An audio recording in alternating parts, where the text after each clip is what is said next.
started hiding in the bathroom to answer another man's Instagram stories before I ever admitted my relationship was already dying. That sounds worse than it was. Or maybe it sounds exactly as bad as it was. I still change my mind depending on the day. At 22, I thought cheating had very clear rules. You kissed someone else, slept with someone else, lied outright. Simple, clean. My mother talked about betrayal like it arrived wearing red lipstick and perfume. Nobody explained the quieter version. The version where you're sitting beside your boyfriend in class while secretly wondering if another man would notice your haircut. My boyfriend Leo and I had been together almost 2 years by then. We were classmates. Same schedule, same friend group, same lunch breaks, same exhausted walks across campus carrying too many books and iced coffee cups. People used to joke that we moved like a married couple already. At first I loved that. I came from a loud family where nobody ever left you alone emotionally. There were cousins everywhere, group chats, birthday dinners for people I barely knew. My mother still called me 3 times a day over stupid things like fruit prices or church gossip. Leo felt different from all of that. Quieter, harder. He had grown up with less money, less softness too, I think. The first months with him felt intense in a way I mistook for maturity. Us against the world. I liked taking care of him more than I admitted. If his allowance ran short, I covered dinner.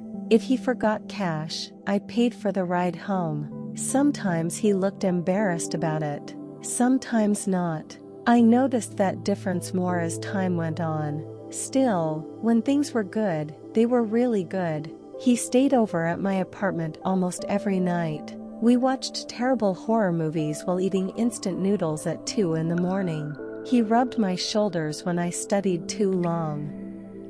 Once I got sick during finals and woke up to him cleaning vomit out of my bathroom sink without complaining. That kind of thing attaches you to a person. People act like relationships survive on compatibility. Sometimes they survive because somebody once held your hair back while you cried. But Leo had this other side that arrived during arguments. Sharp, loud, like he wanted to win instead of understand. He'd curse when angry. Not at first. That came later. You always think you're right. You're acting spoiled. You don't get how real life works. Then afterward he'd calm down and act almost confused by me still being upset. I started shrinking around conflict. I'd apologize quickly just to stop the tension, even when I was angry too, especially then. The strange thing is I didn't think of myself as unhappy. Not fully. More crowded inside my own life. Everything became about us. Our schedule. Our routines. Our habits. I stopped going out with friends unless Leo came too because it somehow became easier than dealing with his mood afterward. He never directly told me not to go. That's what made it complicated. He'd just become distant. Dry. Quiet in a hostile way. What did you do all night?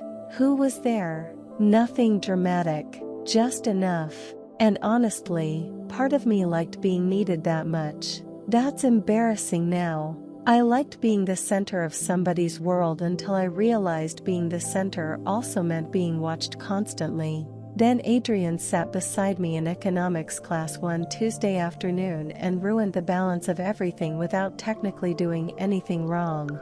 He wasn't breathtakingly handsome. That's important somehow. If he had been obviously charming, maybe I would have distrusted myself faster. He just seemed easy to talk to, easy to sit beside. He made jokes during lectures under his breath that made me laugh at inappropriate moments. He remembered things I mentioned once. My coffee order.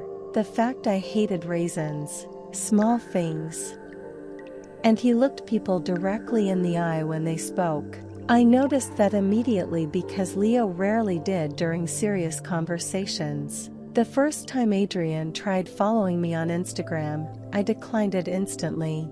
Then he requested again 2 weeks later. I stared at the notification too long. That was probably the beginning, not the request itself, the way my stomach reacted to it. After that I started noticing everything about him in this ridiculous hyper-aware way. The rolled sleeves, the watch his father apparently gave him, the way he spoke about his mother with actual affection instead of irritation disguised as humor. One afternoon after class he mentioned helping his younger sister move apartments all weekend. I remember thinking, Leo would complain the entire time. Immediately after that thought, guilt hit me so hard I almost felt physically sick. Because it wasn't fair. Leo had good qualities too. He worked hard. He was loyal. He never cheated, never controlled what I wore, never flirted publicly with other women. I started mentally defending him against thoughts he couldn't even hear. That's when I knew something was wrong with me, or with us, maybe both.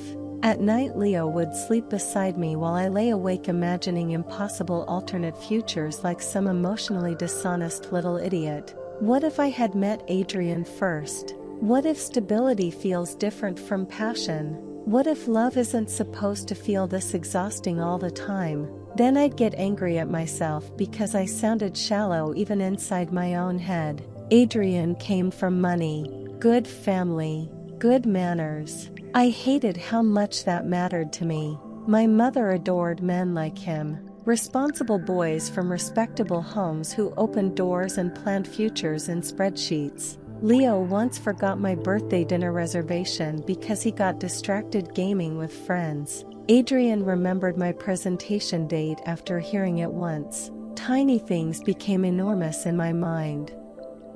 I think that's what emotional drifting really is. Death by comparison. One evening Leo and I fought because I asked him to transfer me money for groceries he promised to split. He exploded immediately. You act like I'm using you. I didn't say that. You imply it constantly. I wanted to scream that I implied it because I felt it sometimes. Instead, I just stood there exhausted while he paced my apartment, rubbing his face aggressively. Then he looked at me suddenly and said, "You think you're too good for me now?" That irritated me because part of me worried he was right. Not too good morally, just changing. Or maybe revealing myself. After he left that night, I checked Instagram before sleeping and saw Adrian had unsent the follow request. My chest dropped embarrassingly fast. I actually reopened the app 3 times thinking maybe it glitched. That was the moment I stopped pretending my feelings were innocent curiosity. So what did I do? Nothing good. I requested him instead. Not immediately. The next morning. Which somehow felt more respectable in my mind even though it obviously wasn't. He accepted within minutes. And that's how my life split quietly in two while outwardly remaining identical. I never physically cheated on Leo. Even now I don't fully know if that makes me better or just cowardly.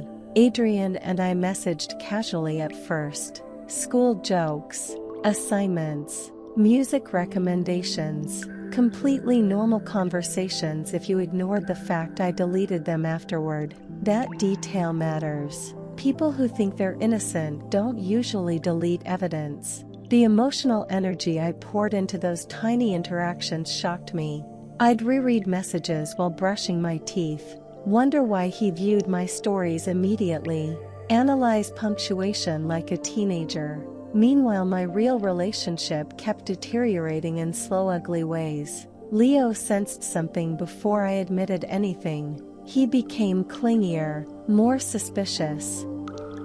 Once he grabbed my phone jokingly and my entire body panicked before my brain even caught up. He noticed. "You're acting weird." "I'm tired." "That's not what I mean." I got defensive too quickly. Started fights over stupid things because anger felt cleaner than guilt. One night he came over with cheap flowers from a gas station because we had been distant all week. Instead of feeling touched, I felt trapped. That sounds awful. I know. He was trying.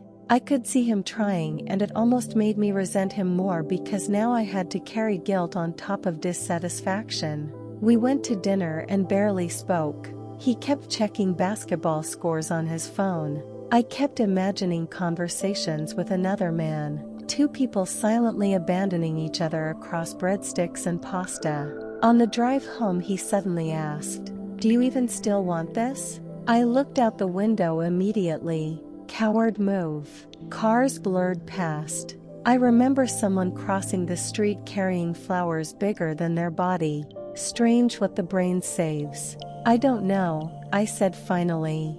Leo laughed once. Not happy. Cool. Then quieter. "There's somebody else?" "No, technically true. Emotionally, not really." He gripped the steering wheel harder but didn't yell this time. Somehow that felt worse. I almost wished he'd explode so I could focus on his behavior instead of mine. After that conversation things became strange and tender and uncomfortable altogether. Like we both knew something was ending but neither wanted to say it first. He started complimenting me more suddenly, asking about my day, offering to pay for things even when I knew he couldn't really afford it. Part of me softened toward him again. Another part got irritated that it took losing me for him to notice what I'd been asking for all along. Then I'd feel selfish for thinking that because people aren't mind readers. Then angry because why did I always end up defending everyone to myself except me? Around that time Adrian stopped feeling magical too. That's important. The more we talked, the more ordinary he became. He complained constantly about his father controlling his future. He flirted with other girls casually. Once he canceled plans with friends because his mother forgot to wash his clothes and he had nothing decent left. I sat there reading that message thinking, seriously? I had built this fantasy man out of politeness and rolled sleeves. That realization embarrassed me deeply. Still, by then the damage with Leo was already done. Because the truth was never really about Adrian. He just exposed the hunger. That's the ugly honest version. A few weeks later Leo and I officially broke up in my apartment kitchen while rice burned on the stove because I forgot I was cooking. Neither of us cried immediately. We just looked tired. He kept asking if there was somebody else and I kept saying no because I honestly didn't know how to explain emotional betrayal without sounding manipulative. Finally he said, "You checked out months ago."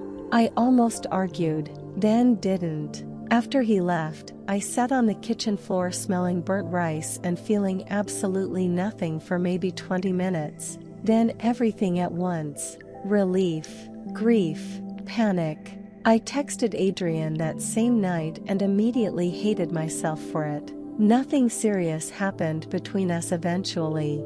A few dates. Some kissing. Enough to destroy the fantasy completely. He was just a man, not a rescue boat, not destiny. Just another confused person in his 20s trying to become somebody. Sometimes I still think about Leo when I take taxis home late at night because he used to hold my hand inside moving cars like he was afraid I'd disappear at traffic lights. And sometimes I think maybe I emotionally left him long before I met Adrian at all. Maybe I was already lonely and simply looking for somewhere to place the blame. I don't know. That's the annoying part. I still don't fully know.